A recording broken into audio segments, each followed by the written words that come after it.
It's Saturday, December 18th, 2010. I'm Kevin McShann, and this is the McShann Sports Beat Report.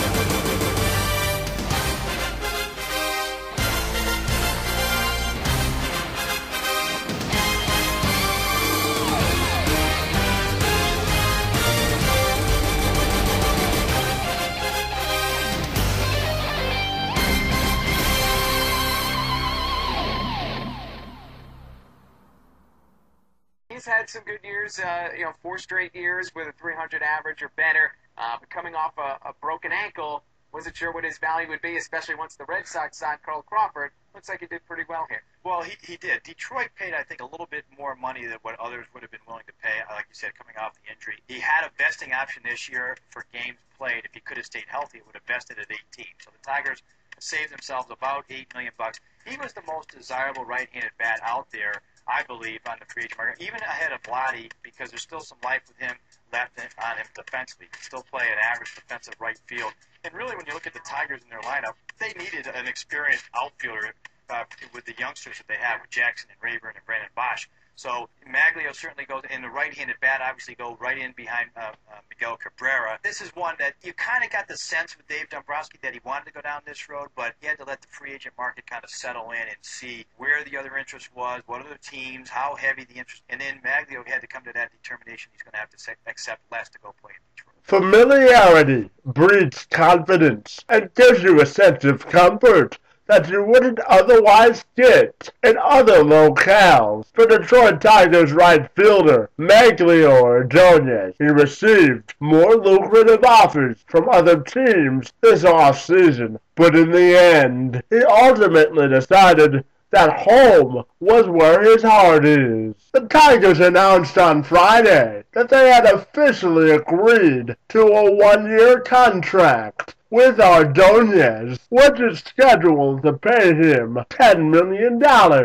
Detroit declined Ordonez's $15 million option in October. However, they expressed interest in retaining the services of the 6-time All-Star and bringing him back into the fold if he could demonstrate he was fully healthy after breaking his ankle in July and requiring season-ending ankle surgery to repair the damage. And apparently, they liked the answer. Ordonez will turn 37 next month.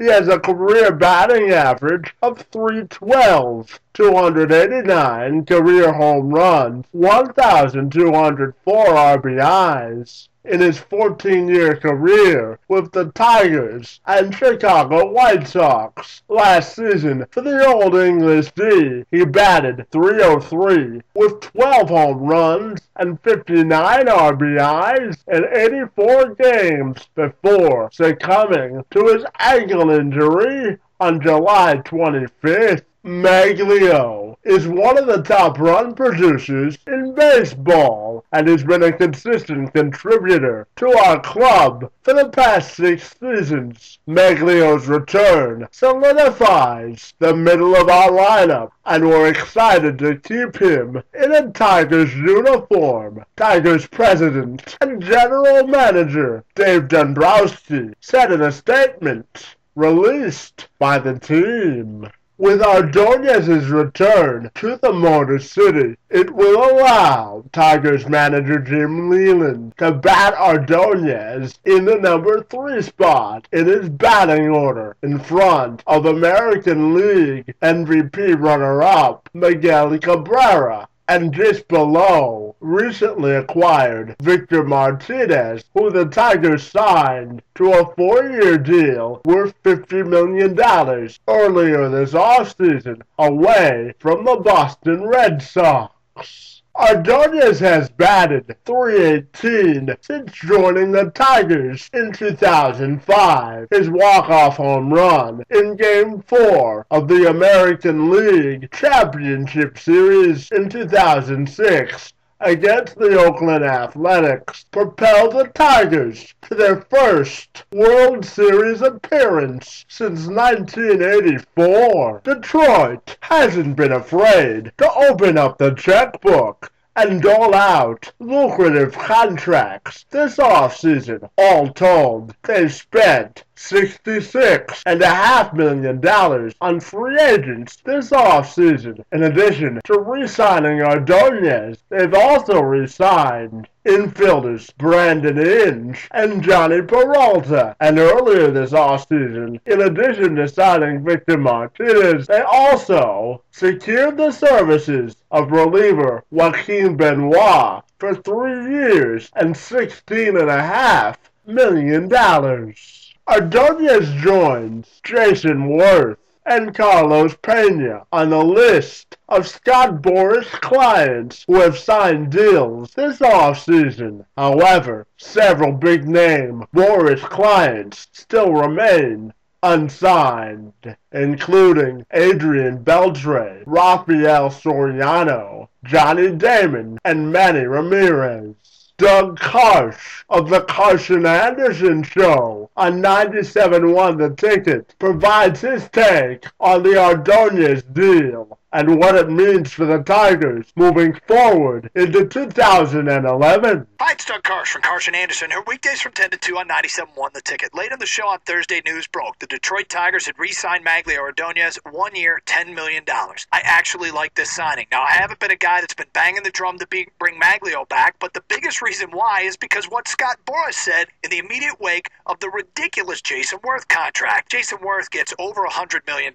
He's way overpaid, and that skewed the scales for everybody else. Boras said it would take a minimum of 2 years and 20 to get Mags. Did the Tigers just stare down Scott Boras and win? A 1-year commitment is not that bad for a player who will be 37 when next season starts. On top of that, they still need his batting average. Hitting in front of Miguel Cabrera, it is legitimate to expect this guy to hit in the neighborhood of 300. He'll be on base for when Cabrera steps to the plate. They got Vmart to hit behind Miguel Cabrera. You still have to wonder who's going to bat number 2. But in the meantime, getting Mags at that price is a very good signing for Detroit. They now have 4 of the top 22 returning hitters in the American League. When you measure them by batting average, 4 of the top 22 coming back in 2011. I'm Doug Karsh. Signing Magglio Ordonez to a 1-year deal worth $10 million is a very sensible and economical move for the Tigers. At the end of the day, they really didn't have any other sensible solution to solidify the middle of their batting order. In Ordonez, they get a guy they know very well and a career .300 hitter. As for Ordonez, he gets to return to a place and a team he knows very well and doesn't have the obstacle of getting to know a new situation, scenario, or clubhouse. This is a positive solution for both sides. When all is said and done,